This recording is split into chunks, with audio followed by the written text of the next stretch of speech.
What's up, guys? Welcome back to my channel. So I'm here today to talk about The Housewives of Salt Lake City, Season 3, Episode 13, Unfashionable Behavior. Now, before we get into the episode, though, we have to address how on January 6, 2023, Jen Shah was sentenced to 6.5 years in prison, federal prison. She requested to be sent down to a facility in Texas, but they're not sure exactly where she's gonna go.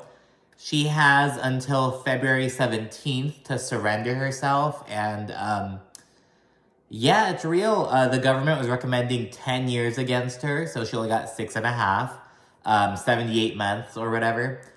But yeah, and she's kind of facing some backlash right now because she was spotted out having dinner after the sentencing. And an article came out, I believe it was from Page 6, but an article came out and it was like, oh, Jen Shah celebrates sentencing with a lavish Italian dinner or some shit. But yeah, people were like, oh, who cares? And people were like, oh, it's the optics. And people were like, oh, and she's saying she's gonna pay them back, blah, blah, blah, blah. So she's gotta make some backlash right now, but the main thing is, yeah, she was sentenced to prison. And yeah, she has about another month and a week or so to surrender herself. And yeah, so that's some big news. And another thing to bring up is that people are kind of speculating that some things were cut out from this season. Because, like I said, this is episode 13. The next episode is the season finale. And we saw in the little preview that we do get to see Jen, she pleads guilty and whatever, but I didn't think that would happen, and that happened more, in maybe the last, 3/4 of the season or whatever, but in a season finale, you know what I mean? So, people are kind of speculating that, because we saw a scene where Danna was talking to Jen and was like, you break out my fucking face, especially if you want someone to put some money on your books. It was in the trailer. It was, the scene from the trailer that hyped everyone up. We haven't seen that yet, so we're all kind of did that get cut out? What the fuck? So yeah, really weird. There's speculation that the scene with Danna was cut, so a lot of people are upset about that, but we still have one more episode to go, so who knows, but yeah. And to be honest with you, from how Mary Cosby exited after season 2, to how the controversy with Jenny Wynn, which no one really cares about anymore, it's kind of we just pretend she doesn't exist, but it is a smear on Salt Lake City in a short run, to Jen Shah leaving, because yeah, in a past episode, as they put in the title, Jen Shah is insufferable, but she is the show, you know what I mean? And so it's that's kind of another big thing. Luckily, Lisa Barlow is skyrocketing in popularity. The whole thing with Whitney and Heather, though, it's kind of getting played out. The public is kind of largely over their shit. Meredith is whatever. Danna and Angie K, yeah, they're likable, but it's can they carry, a lot of their conflict comes from Jen. So, I'm not sure. They're gonna need a damn strong fucking newbie to keep Salt Lake City alive. That's just my stance on it, just because it's only been 3 seasons. Potomac has gone seasons on seasons on seasons with the same damn cast. With no major, but there's been some major changes, major dynamic shifts, major, shit happening in Salt Lake City in season 3. You know what I mean? So, yeah, I'm not too sure. Also, a little side note, Lisa Rinna is officially out of Beverly Hills as well. So that's a little side piece for that. But yeah, just some little housekeeping shit, and I'll jump into the episode now. So it's San Diego night 3 still, and Heather is still playing dumb about her fucking black eye. They're all at a dinner table. It's during a little goddess party. And Heather's just oh, I don't remember what happened. But Whitney kind of picks up that Heather keeps looking at Jen and looking to Jen to explain oh, what do you think happened, CSI? Jen, what do you think happened? Things like that. So Whitney's I think Jen had something to do with what happened to Heather. It's almost Heather trying to cover it up is almost drawing more attention to it and drawing more attention to Jen and our speculation. And speaking of Jen, Danna then addresses her and she's oh, the trip has been kind of awkward between us and wanted to kind of come to understanding and just really be real with you. And Danna says that she knows someone who's friends with a person who used to work for Jen. And this person is alleging that what happened, like the accusations against Jen are true. They wound up like pleading guilty to something and they turned into an informant. So Danna's bringing this information to Jen and Jen's like, who? Like, who is this? Like, who? And, but Danna, she's like, not saying, she's like, oh, I can't say it. And Jen's like, oh, well, if you're not going to say it, if you're not going to bring it all the way, then why even bring it up? And she's like, oh, the Constitution says that I'm innocent until proven guilty. She tells her to check her source, all this bullshit. And it's like, oh my gosh. And Jen gets up and like storms off and she accuses Danna of making up some bullshit. As we know, next episode she's going to plead guilty. She's just sentenced to 6.5 years, but in the show, she's still on her I'm innocent shit. And it's really hard to watch at this. It's been hard to watch all season knowing, like, what happened. But it's, like, particularly hard knowing she got sentenced, you know? And yeah, Jen, she gets up. Angie K, Danna, and Whitney, they're all kind of discussing how difficult it is to, like, address hard shit with Jen without her, like, blowing up and getting all upset and everything. Meredith, for her part, she's over it and leaves the table. And she thinks that Danna is kind of, like, out of line because she's like, you're a guest on this trip. And you're here, like, bringing this shit up about the host. And it's, like, not small stuff. Like, it's not, like, as Meredith says, it's not like, oh, you're having an affair. It's like, you're going to prison for years and years, bitch. Like... So, Meredith just wants something to do with it. She and Heather, they go inside to kind of, like, follow Jen and calm her down. And Jen's all emotional. She says, I don't even know that bitch. All I know about her is that she has fucking gray hair and needs color. And we see a scene that Jen brought fucking hair dye for Danna.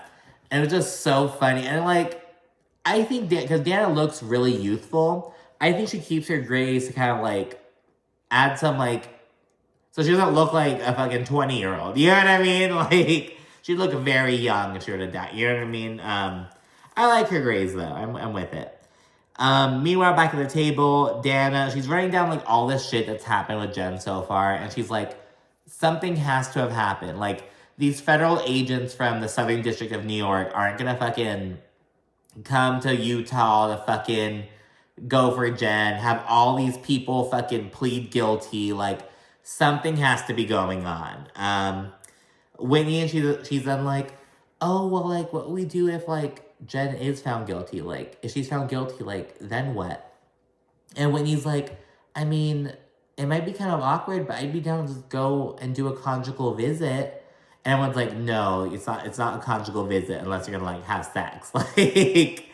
but that's kind of weird because, like, I think it was on the first, like, when the season premiered, like, Whitney and Lisa appeared on Watch What Happens Live. Obviously, by that time, Jen had pleaded guilty already. And they said that they hadn't had any contact with Jen since she pleaded guilty. And it's like, so here you are saying, oh, I'd be down to visit, I'd be down to go fuck her in prison. But, like, when shit really hit the fan, like, you're not doing it. I don't know, and I'm not, granted, like, I wouldn't be fucking visiting Jen, I don't think, because, like, she's a bitch. I don't think I'd be friends with her. She would piss me off. But, the fact that Whitney's saying she would, and she didn't, it's kind of like, you know what I mean? It's like, don't say that shit unless you're actually gonna fucking do it. We then get back to Meredith, Heather, and Jen, and Heather's being really fucking weird, and she tells Jen, oh, to get the fucking heat off of you, just bring up my black eye and say, why don't we really talk about what happened to Heather's black eye? And Heather's like, oh, because they all know what happened. They just want us to say it out loud, but they're not worth us saying it out loud. And she says some shit like, because you know what? Snitches get stitches. And Meredith is very confused. She's like, what is going on? And Heather is telling on herself. It's like, she's telling on Jen. Like, Heather's saying that, like, I don't want to talk about it, but she's talking about it. She's like, snitches get stitches. It's like, girl, what are you, it's like, I don't know, man. they all go back to the table, and it's like 4 a.m. I had no idea it was this fucking late. I thought it was like fucking 9, 10 p.m. It is 4 a.m. Jen asks if Danna's questioning her innocence, and Danna says, I'm not questioning anything, I'm just letting you know what's up, basically. In the confessional, though, Danna says that Jen is a very untrustworthy person. Then y'all get from the table. Lisa Barlow goes to go catch a flight. Others go to bed. It's like the last night in San Diego. And then we go cut to commercial, and then we come back, and we are back in Salt Lake City. We see Meredith with her 2 younger kids, Brooks and Chloe. I know Meredith and Seth have another son, but he's like never been on camera. And by the way, Brooks and Chloe, they talk just like Meredith. They all have that same, like, the tone, just like it's that same just voice. It's so funny. Hey, guys. Hi. What's going on here? Brooks is going through. And they're all prepping for a fundraiser for Meredith's Sisters Foundation, as we talked about earlier in the season. It's a mental health and addiction foundation. It's to help struggling people find appropriate help. Meredith says that Whitney can't make it. She doesn't know if Heather's gonna come, though she knows that Lisa got a ticket. And Meredith says that she's curious to see how Lisa's gonna interact with Brooks and Chloe. So she'll see that, I guess. We don't know what the fuck happened. I was kind of interested too as well. I was like, is Lisa gonna say sorry? Is she gonna even greet them? Like, we didn't see anything though. And then we see Heather. She goes through to Angie Harrington's house, and her eye looks a lot better, but it's still there. And so Angie Harrington brings it up, and she's already heard about it through Whitney, Danna, and Angie K.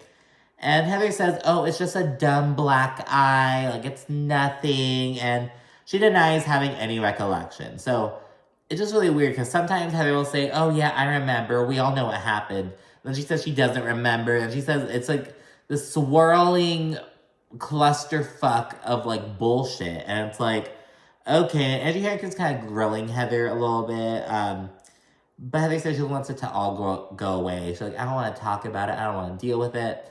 And Angie H says, you know what, like, I'm not going to push you, but just know that you don't have to protect this person. This person who did this, like, you shouldn't be protecting them. And it's just really fucking weird, because, like, Heather, like, what are you doing, girl? I hope that she says something at the reunion, but I really doubt it. Like, I don't think people to this day know what happened. I don't even fucking know. If not the reunion, maybe an Ultimate Girls Trip then, bitch. I mean, I don't even know. Then we see Whitney. She's at home with her kids, Bobby and Brooks. And it's kind of going through, like, old pictures. And Whitney says that, like, a big part of her healing journey, it's her kind of letting go of, like, the bad shit and focusing on the positive. So they're kind of going through old pictures. She sees, like, a photo of her, like, in high school, her, like, in 3rd grade, and just, like, young photos of her kids. It's really cute. Whitney then calls her brother, and he kind of encourages her to, like, look to the future, to seek out interdependent relationships, basically to pour into people who are going to pour into her, and not just, like, you know what I mean, not to do all the emotional labor for nothing in return, essentially. And Whitney says that's kind of, she's kind of at that point, like, she's questioning her relationship with Heather, and it's kind of in that same way. She's like, is Heather, like, doing for me what I need? Like, I know I'm here for Heather, but is Heather here for me? So that's what Whitney's kind of getting at. Just more healing shit. And then we see Jen. She gets on a video call with her therapist, and she says that, like, being in San Diego was fun or whatever. She got to pour champagne on bitches' heads. She got to fight on a yacht, throw shoes, just do her typical bullshit. But now she's back to reality in Salt Lake City. And, you know, she just feels like she doesn't have control, and she's almost like, what's going to happen today? What are my attorneys going to tell me today? What's the government going to submit today? What is going to happen in my case today? And she's, you know, just really hard on her. And she says that she's worried if she's, like, you know, screwing her kids up. She says that Omar is already going through a lot. He's a 16-year-old. He's in high school. And, like, he shouldn't have to worry about his mom possibly going to prison for... God, I forgot how much time she was initially facing. Because she was, the government wanted her to get 10 years. But that was only because she took a plea deal. I don't remember how much time she was facing initially. I think it was, like, decades. Like, I think it was, like, God, it must be like, I think it must be like 30, 40 years or something. Like, if she had gotten a trial and tried to fight it, you know what I mean? It was like, would have been a crazy amount of years. And she took a plea deal, and it could have been up to like 14, but they recommended 10. But she got 6.5. But she wanted 3. Her lawyers were saying, give her 3, but she got 6.5. But yeah, and she says she has some guilt, and it's just like, well, hey, yeah, it sucks, for the whole family. And she says that Sharrieff, he's taking the brunt of it. So he's just sitting in his car crying sometimes because he's worried. He doesn't want her to leave. And Jen says that, like, she doesn't want him to stay just for the sake of, like, so her needing him. She wants him to stay because he wants to. And yeah, so it's just really tough to watch. And the next scene is Meredith and her family. They're setting up for the charity event at the Utah Museum of Contemporary Art. Danna and Angie K arrive, and they kind of ask Meredith how she's feeling since San Diego. And Meredith, who is not mad, there's like a not mad count, and she's not mad like 5 times. She says that she's disappointed that, she's really disappointed in them stirring up bullshit on the trip. Because it feels like they both kind of went and talked to Lisa Barlow about the SEC filing when they could have all talked about it as a group. It feels like they kind of made the matter larger than it was. So Meredith, I'm not mad, I'm just disappointed. I'm not mad, but I'm just being honest with you. I'm not mad, though. And it's really awkward. Meredith has some shade at Angie K, being like, oh, well, like, I get it. No one can say anything bad about anyone around you. I get it. Like, it's fine. I really just think she's untrustworthy. And because that Danna, she was only on the trip because of Meredith, and she's just disappointed that Danna wound up turning against her. And it's very awkward. And it's like, look at Meredith stirring up drama at her own fucking event. And it's just really weird. More people, including Lisa, arrive. And Meredith says she isn't surprised to see Lisa there because, she's concerned with appearances. And she used a photo op. And, just say that she supported the cause. Especially after what she said earlier this season. Like, I'm not going to slit my wrist, blah, blah, blah, blah, blah. It's fucking crazy. Jen, she's there with Sharrieff, and she had him bring a check for $13,648 so they can pay back Angie K and her husband, Shah. That's not going to happen just yet. We didn't see Angie K. She's telling Lisa and Danna that, according to Angie Harrington, Jen apparently reached out to kind of make peace. She was like, we should all meet up and just kind of talk things out. And Angie K's like, girl, didn't Angie Harrington drive you to make an attempt to, like, unalive? It's like, didn't that... She's really just confused at how Jen's moving, essentially. Danna says, I called bullshit from day one. She said that Jen isn't a good person or a good friend. And Danna says that Jen needs to be consistent. Because if she's not consistent, she's dangerous. The fundraiser then begins. Meredith, she's kind of talking about her sister and nephew and whatever. And then the fashion show starts. Afterwards, Jen and Sharrieff, they go to give Angie K the check. And they kind of gagged Angie and her husband. They're like, oh, we bought this check. I wanted to kind of give this to you, make things right. It hurt my heart to hear how everything went down. And he puts it in Angie K's hand. And she's like, oh, it wasn't so much about the paper. It was just, I was just upset. There were a lot of things going down. And, I was really upset about some of the things that were happening. And she was like, oh, I feel you. I feel the same way. And he's like, I was really upset to hear that you felt there was a debt that we owed, and I didn't interpret it to be, I didn't understand that to be the case, but I want to make things right. And they fucking made him, I was like, I have to give it to Coach Shah. Like, he handled that shit. You know what I mean? He and Jen, I feel like they made Angie K look kind of stupid. And Angie K in the confessional, she was like, oh, I'm just going to hurry to the bank and cash this check before they freeze her account. And it's like, damn, Angie K, like, you and Jen were all buddy-buddy before, weren't you? And to be frank, it's like, yes, Angie K threw the party for Sharrieff. Bitch, that's the way she got in the show.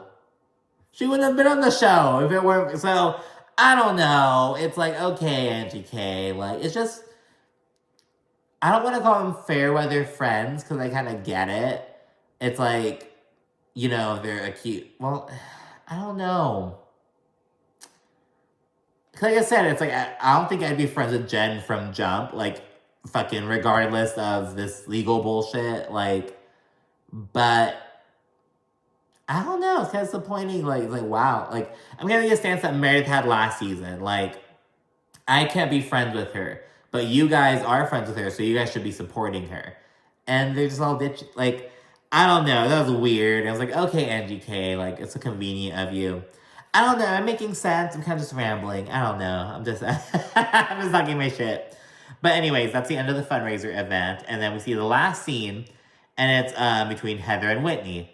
So Heather goes over to Whitney's house with a little gift for Bobby because it's her birthday. And I love when they bring gifts for the kids. Like when Karen brought Giselle's twins, like little Gucci gifts, things like that. Then they go outside, and Whitney says that she's been kind of worried about Heather, because of what happened in San Diego. And Heather's like, I didn't think you cared. And it's like, girl. And Whitney explains, like, yeah, I mean, like, I may be upset with you, but, like, doesn't mean I stop caring. Like, just the typical things. Like, well, I mean, it's like, it doesn't, I'll automatically stop caring about you. Like, I'm worried. Like, yeah. And Heather says, oh, well, I never thought you stopped caring about me. But that's why when I found out about the friendship break, that was so hurtful. But Whitney's like, that wasn't a dig. It wasn't to be mean. It was just so I could, like, kind of come to terms with where we're at and try to, like, assess our relationship. Like, kind of take some space, basically. And Whitney's like, oh, I was just kind of tired of chasing you down. I felt like I was just chasing you down. And Heather says, you don't chase me down. You don't know anything about what's going on in my life. You don't even know how I got this black eye. I thought it was so manipulative of Heather, because it was like, yeah, bitch, you doesn't know what happened to your black eye because you're telling a million different stories. It's like, girl, and Whitney's like, oh, you're turning your black eye into this whole world of confusion. And she's asking Heather questions, and Heather's like playing dumb. And she says, I remember what happened, and other people do too. So, she's, again, like telling on Jen, basically, on whomever hit her. And she says that Whitney's being left in the dark over their friendship break. So she's saying, the reason you don't know about my black eye is because of our friendship break. And she's kind of all smug. I'm calling bullshit, because Heather, she's trying to be hurtful to Whitney on purpose. And, like, I'm seeing what Whitney was saying. You know what I mean? Like, Heather's moving really weird. Like, oh, if it weren't for you announcing our friendship break, you would know about my black eye. You would know. And it's like, there are issues going on before that. So she's just trying to be a bitch. Like, I don't know. I'm not really feeling Heather now. It's really sad. Like, I was Team Heather earlier in the season, but now I'm, like, really seeing Whitney's side. And that appears to be kind of, like, the general sway. But yeah. Heather then pulls a Whitney and says, I feel like you hurt me and you don't care that you hurt me. Like, she straight up pulls a Whitney. And Heather's thing is like, oh, you think you can just call a friendship break and I'll be here whenever you're ready. And that's just not how it works. When you break something, it's never going to be as strong ever again. But it's like, girl, didn't you say that Whitney lost you forever? Back in fucking Scottsdale? Like, when she's like, you lost me forever. So, and then she's mad about Whitney calling a friendship break? And it's like, it's really weird. And it's almost like, so Heather's all open for forgiving Jen for whatever. Jen can do no wrong. She's gonna forgive Jen for whatever. But Whitney, no, not Whitney. Not Whitney. But anyways, Heather says that bad weather is just never gonna be the same. So they just have to love each other and give each other space. And that's where the episode ends. And then again, we see at the next episode is the season finale. I'm not sure how it's all gonna go down. But yeah, I'm not sure about Salt Lake City's future at this point. Like, from I don't even, like, from the grand scheme of things, again, it's only been 3 seasons. so much bullshit has already gone down. And it's like, keep in mind, like, there are 3 seasons where, like, you'll have the exact same cast, maybe an addition, no controversies, just good old, you know, like, regular drama, regular stuff. This is just, you know, it's almost like the Whitney, like, it was all on Jen's trial and the Whitney Heather drama. And now it's like, well, what else? Like, what's next? But Lisa Barlow is a fan favorite. She's going strong. Hopefully she can, she's pretty iconic. But yeah, we'll see what happens. What do you think? What are your thoughts on the season so far? What do you think about it being a shorter season? I don't know, man. But anyways, thank you so much for watching. Be sure to like, comment, subscribe, and stay tuned for more. Thanks again. Bye.